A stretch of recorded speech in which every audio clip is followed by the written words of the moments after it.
Bom dia, boa tarde, boa noite, sexto ano. Tudo bem com vocês, pessoal? Espero que sim, gente. Professor David aqui. Vamos iniciar mais uma aula de arte. Vamos falar hoje um pouco mais sobre essa questão da arte, o que é a arte, utilizando como base a arte contemporânea e fazendo algumas reflexões acerca do mesmo. Eu sei que eu já trabalhei com vocês a utilidade da arte, a origem da arte, a função da arte.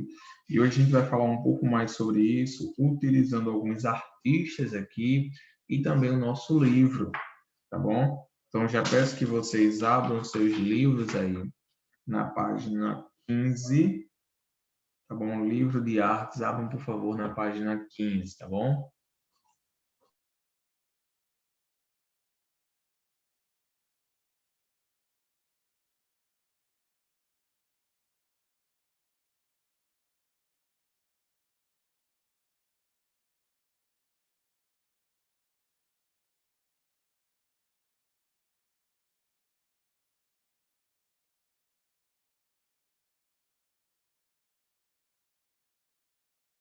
Pronto, pessoal. Página 15, livro de artes.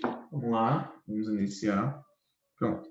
Logo aqui, quando vocês abrem na página 15, vocês já vão se deparar com algumas imagens aí de arte contemporânea. Um artista, Marila da Dort, nasceu no Belo Horizonte em 1973. Vamos falar um pouquinho sobre ela aqui. A artista contemporânea Marila Dardot nasceu em Belo Horizonte no ano de 1973.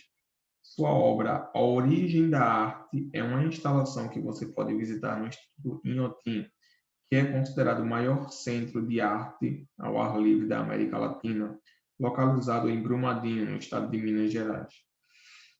Essa obra propõe a composição de palavras ou frases a partir de vasos de cerâmica em formatos de letra.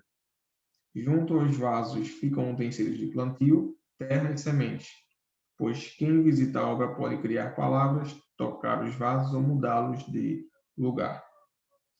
Você já tinha visto uma obra de arte em que as pessoas podem tocar e interferir?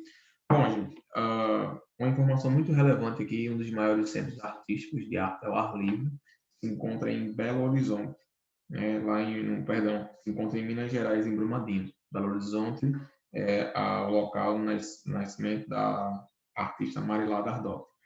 Bom, achei interessante a imagem aqui da arte que ela fez aqui, contemporânea, onde ela utiliza os vasos com furos embaixo, através dos quais podem florescer algumas plantas, algumas flores. Acho muito interessante isso. Acho que tem um significado muito forte, até porque está falando aqui sobre o nascimento da arte, né? O título dessa obra aí é A Origem da Obra, né? A origem da obra de arte. Interessante. E aí faz um questionamento, né? Você já tinha visto uma obra de arte em que as pessoas podem tocar e interferir? Eu acho que não. Eu acho que é a primeira vez que eu vejo uma obra de arte onde as pessoas podem realizar mudanças. Não, lembrando que não muda o propósito da pintura, não muda o propósito, o objetivo da arte, que é demonstrar justamente a origem da arte, tá? Mas muda de forma que possa apresentar vários outros significados, tá bom? Passando agora, pessoal, para a página 16. Acompanhe a leitura comigo, por favor. Ao longo da história das sociedades, diferentes formas de fazer arte foram se desenvolvendo, materiais, temas, ferramentas. Isso acontece porque o fazer artístico está relacionado com a cultura de cada época, conhecimentos, crenças, moral, leis, costumes, entre outros aspectos. Logo, a maneira como nos relacionamos com a arte também está sempre em mudança. A arte, ao longo da sua história, apresenta diversos estilos artísticos que estiveram e estão presentes nas suas várias formas de expressão, mesmo que alguns apareçam mais fortemente em determinados períodos. Podem estar presentes nas obras de artistas de diversas épocas. E muitos artistas, por sua vez, utilizam-se de estilos diferentes nas suas obras. Ao longo da vida, um estilo ou movimento artístico também serve de inspiração para o surgimento de outro, ou até mesmo é criado em contraposição a um já existente. A arte contemporânea reflete muito bem essa evolução que acompanha o homem em sua prática artística. Ela surge na segunda metade do século XX, acompanhada pelas evoluções tecnológicas da sociedade dessa época e possui várias tendências e estilos. A sua principal característica é a liberdade de expressão do artista e a ausência de um significado único, claro e definido de suas obras. Bom, até aí deixa eu explicar para vocês, pessoal. Tá falando aqui sobre realmente a origem de alguns movimentos artísticos que a gente já começou a estudar. A gente já começou a estudar a arte rupestre, que é considerada a manifestação artística mais antiga do mundo, e como esses movimentos artísticos eles influenciaram outros movimentos artísticos, que a gente também vai estudar ainda esse ano. A gente vai falar sobre alguns outros movimentos artísticos, tá? Então, muitos artistas, né, da sua época, eles utilizavam diferentes obras e se baseavam em outros artistas. Por isso que é tão importante a gente estudar a história de alguns artistas, como, por exemplo, Tarsila do Amaral, que a gente já estudou, Van Gogh, vocês ainda verão. É importante que estudemos cada um deles, porque cada um deles teve uma importância no nosso meio. Cada um deles foi importante, promoveu uma importância no nosso cotidiano, tá? Ele teve sim a sua importância, tá? Pronto. Então vamos continuar aqui. No último parágrafo aí. A instalação representada pela obra da artista Marilarda Dott na página anterior é uma das tendências da arte contemporânea. Ela tem como característica a construção de espaços por meio de materiais, pinturas, esculturas e diversos outros recursos, que se combinam a fim de despertar os sentidos do espectador e lhe dar lugar na composição da arte, podendo interferir e modificá-la em alguns casos. A instalação pode ter caráter efêmero quando existe apenas por um tempo determinado, sendo desconstruída após sua exposição. Muito interessante, pessoal. Muito interessante. Agora a gente passa para a página 17. Na página 17 existe aí uma pequena reflexão, tá bom? Uma pequena reflexão. Antes de a gente passar para essa reflexão, vamos ler o primeiro bloquinho, que fala sobre a tendência da arte contemporânea. Vicky Muniz, ele cursou publicidade na Fundação Armando Álvares, São Paulo, e mudou-se para Nova York em 1983, onde reside e trabalha. Após um breve período ligado à escultura, passou a dedicar-se ao desenho, sobretudo à fotografia. Trabalha com séries de fotografias, na maioria das vezes reproduções de obras de arte reconhecidas, que recria com materiais diversos, como papéis perfurados, algodão, recortes de revistas, chocolate líquido, açúcar ou poeira. Muniz busca na fotografia a expressão para questões de representação da realidade, ligando-a ao desenho e à pintura, de forma não convencional. Suas imagens suscitam no espectador a sensação de estranheza e o questionamento da fotografia como reprodução fiel da realidade. Também inova ao estabelecer uma relação original entre o artista, a obra de arte e o espectador, que deve refletir, mas também se deixar levar pelos mecanismos da ilusão. Eu achei bem interessante quando eu decidi ler a proposta dele, tornar algo bem realista e ligar como se fosse uma ponte entre o espectador, a obra de arte e o artista. Porque, na realidade, pessoal, a arte ela tem que justamente promover isso. Ela precisa promover um ambiente onde haja uma ligação entre o artista, a obra de arte e o espectador. Como assim? Quando o artista ele cria alguma coisa, quando ele cria alguma arte, seja ela pintura, seja uma escultura, seja uma música, uma dança, etc. A intenção, o foco daquele artista é passar alguma coisa para o espectador. Mas para ele conseguir passar alguma coisa para o espectador, ele precisa criar essa ponte, essa ligação. Ele precisa que o espectador, que é a pessoa que vai olhar a sua obra, ele precisa fazer com que essa pessoa entenda o que ele quer passar. É aí que vai entrar justamente essa ligação, tá bom? Essa ligação entre os dois. Agora tem uma questão aqui de reflexão pessoal. Quando penso na palavra arte, penso o que significa? Essa é uma resposta pessoal. Vou dar um minuto para vocês refletirem sobre a arte, considerando tudo que a gente viu até agora. Não apenas nessa aula, mas nas aulas anteriores. O que significa arte para vocês?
Ok, pessoal, então, quais foram as respostas de vocês para isso? Bem, eu não posso ouvir, né? Mas eu acredito que vocês possam ter colocado algo sobre a arte ser algo relacionado à visão de mundo, da representação de um pensamento, como a gente já trabalhou em sala de aula, né? A gente já falou sobre isso, que a arte ela é justamente uma representação do pensamento, uma representação de um sentimento, né? Quando o artista ele quer passar aquilo que ele está sentindo para alguém. Então, essa seria a resposta mais coerente quando se a gente fizer esse questionamento. O que é exatamente a arte, né?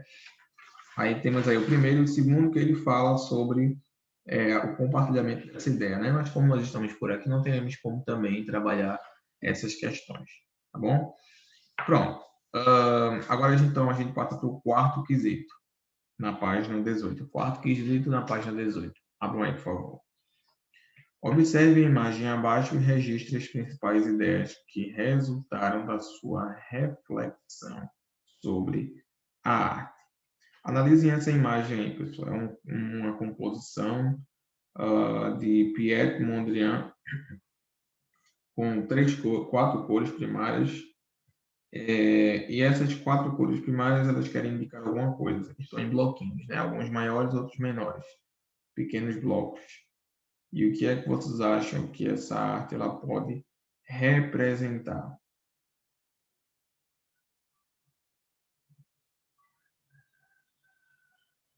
Bem, para mim é como se fosse um jogo de cores, onde os blocos eles são encaixados de acordo com as cores. Também tem a ver com a posição de cada um deles.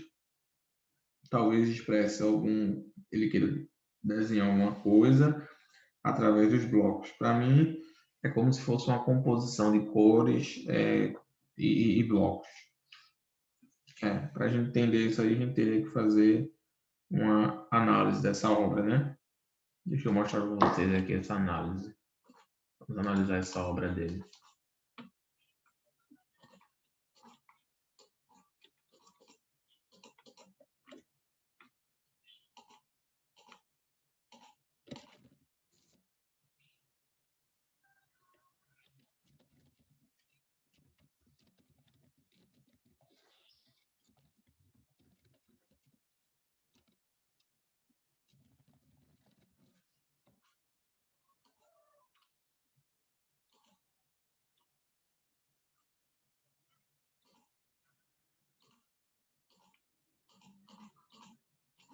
Pronto, pessoal, encontrei aqui uma imagem falando um pouco sobre essa obra dele, né?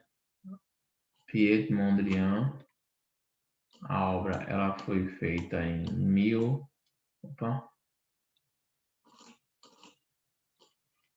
ela foi feita em 1800, na verdade, né?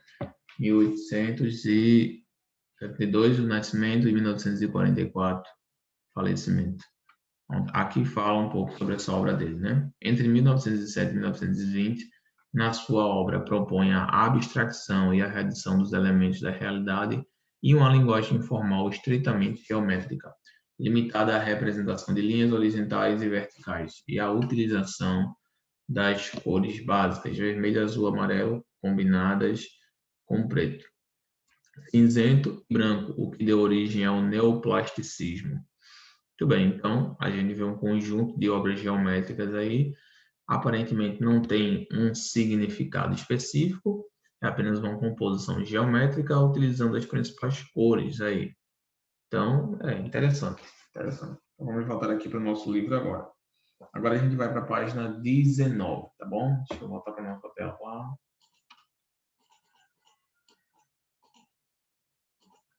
Pronto. Agora a página 19, tá? Temos aí um Pablo Picasso, né? Extremamente conhecido. A gente vai estudar sobre ele também, tá? Picasso. Muito bom, muito conhecido mesmo. A gente vai falar sobre a obra e a vida dele. Nem sempre é fácil comunicar aquilo que queremos dizer. Nesse sentido, a arte pode ser de grande ajuda, pois é uma linguagem que nos permite expressar nossos pensamentos e sentimentos com imagens, sons ou nosso próprio corpo. Porém, o papel da arte não foi o mesmo em todas as épocas ou culturas. Abaixo, leia junto com os colegas algumas definições sobre o significado da arte. Ok, aqui são alguns artistas que colocaram os significados da arte e definição. Vamos ler, né? Primeiro, a arte é uma mentira que nos faz compreender a verdade. Bem, essa é bem profunda, né? A arte é uma mentira que nos faz compreender a verdade. Como é que a gente poderia interpretar isso daí? Bem, como a gente viu, a arte, ela ajuda na perspectiva do humano, né? Ajuda para que nós possamos desenvolver nossa perspectiva, entender o ponto de vista do outro, né? E por ser uma mentira, talvez quando ele diz que ele que é uma mentira, é porque não é algo irreal, é algo que não existe, é algo criado, né, pelo homem. Portanto, eu acho que é isso que ele quer dizer quando ele fala que a arte é uma mentira.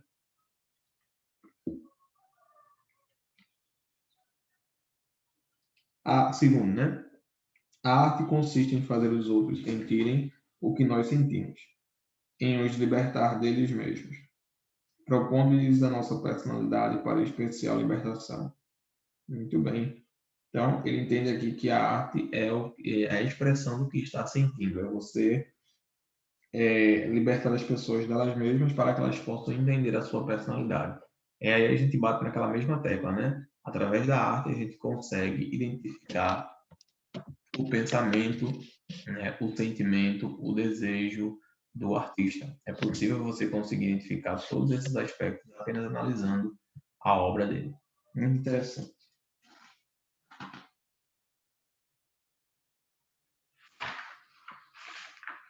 Ok, pessoal. Então, a gente já viu aí, confirmou, na verdade, a possibilidade da arte dela conseguir indicar um pensamento, indicar um sentimento.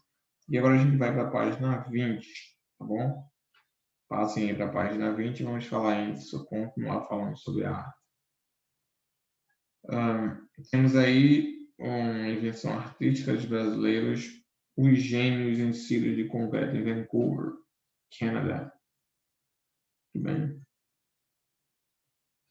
Temos aí uma representação artística no Canadá, os artistas brasileiros, os gênios. Muito interessante. Ok, muito bem. Então vamos lá, vamos fazer agora a leitura aqui.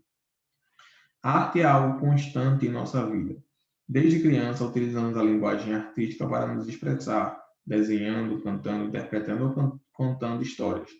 Estamos rodeados de manifestações artísticas. Dessa forma, fica fácil entender que a arte não é apenas encontrada em museus, teatros, exposições ou nos livros. Ela vai muito além de obras, imagens, palavras e símbolos produzidos pelo ser humano. Aliás, é importante perceber que ela não apenas transmite ideias, mas também provoca sentimentos, sensações. Cada pessoa pode ter uma percepção diferente sobre uma obra de arte. Isso se define a partir do conhecimento e das experiências de cada indivíduo. Então, ainda voltando naquela questão, pessoal, da arte ser subjetiva. Deixa eu colocar isso aqui no quadro para vocês. A arte é subjetiva. O que significa dizer que a arte é subjetiva? Isso quer dizer que ela possui a interpretação dependendo do artista, dependendo da pessoa que observa. Cada pessoa pode realizar uma interpretação daquela obra. Vai depender de cada pessoa, né? A pessoa, então isso quer dizer que a arte ela não tem um significado exato? Tem. Ela tem. Mas isso não quer dizer que outras pessoas possam encontrar outras interpretações naquela arte. O que não seria certo dizer seria se a gente dissesse que a obra ela só possui apenas um significado. E isso estaria errado, porque não é verdade. A arte ela possui vários significados. Uma obra de arte específica ela possui vários significados, tá? Vai depender, claro, da perspectiva, da percepção da pessoa que está contemplando a obra. Ela vai ver, dependendo da sua experiência, da sua parte de vida, ela vai entender qual é o significado daquela obra, tá bom? Então temos aí algumas perguntinhas, né? A primeira pergunta diz o seguinte: Reflita sobre a relação entre o homem e a arte e responda. Letra A. De que formas você percebe a presença da arte na sua vida, no seu cotidiano? De que forma vocês percebem, pessoal, a arte na vida de vocês e no cotidiano de vocês, no dia a dia de vocês? De que forma vocês percebem a arte? Onde vocês acham que a arte se apresenta para vocês? Onde ela está presente? Não estou falando apenas de pintura, não, da pintar, não, tá? Mas onde que vocês veem a arte no dia a dia de vocês? Eu vou dar um minuto para vocês refletirem nessa pergunta aí.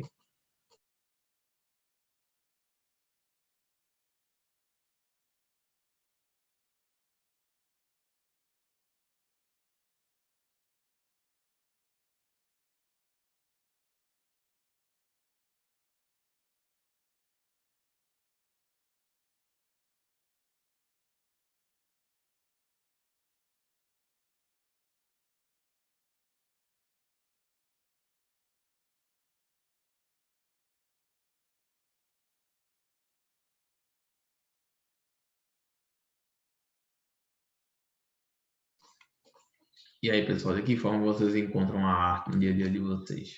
Bem, no meu cotidiano, a arte ela está presente literalmente em tudo. Eu vejo a arte no caminho para a escola, na volta, eu vejo a arte nos ônibus, as pinturas, eu vejo a arte nas grafitagens, eu vejo a arte na forma como as pessoas se manifestam, algumas com músicas, outras com instrumentos, né? Eu vejo a arte em tudo ao meu redor. A arte ela está presente na minha vida, assim como ela deve estar presente na vida de vocês também. Coloca essa resposta aí, ela é pessoal, né? Cada um de vocês tem experiências diferentes com a arte. A minha é essa. Na ida para a escola, para o trabalho, e na volta eu me deparo com a arte. Não apenas a arte de pintura, mas toda a manifestação de sentimentos e de pensamentos, seja ela com tinta, seja ela com pincel, seja ela com escultura, com o que quer que seja. Eu vejo a arte presente no meu dia a dia, tá? Então, essa reflexão que eu queria que vocês fizessem, tá? Temos aí ainda o segundo, terceiro, quarto e quinto. Muito bem. O sexto não é necessário. Pronto. Eu quero que vocês respondam aí, pessoal, o segundo, terceiro, quarto e quinto quesito, tá? Na próxima aula eu vou fazer a correção. Respondam e mandem para mim através do Classroom. Página 21. 21. Segundo, terceiro, quarto e corrigir na próxima aula. Tá bom? Então, respondam essas questões aí do segundo ao quinto quesito. Tá bom, pessoal? Então, vejo vocês na nossa próxima aula. Tá, gente? Fiquem com Deus. Tenham uma ótima semana. Qualquer dúvida que vocês tiverem, vocês podem me consultar lá no WhatsApp, que eu estou à disposição de vocês. Tá bom, gente? Então, qualquer coisa, podem ir lá, que eu estou à disposição de vocês. Façam atividade, por favor. Não esqueçam de entregar através do WhatsApp, que semana que vem a gente vai fazer a correção. Apesar de ser a resposta pessoal, mas ela tem essa atividade, ela tem coisas que podem ser discutidas através daqui. Tá bom, gente? Então, fiquem com Deus. Ótima semana para vocês e vejo vocês na nossa próxima aula. Tchau, gente. Boa semana.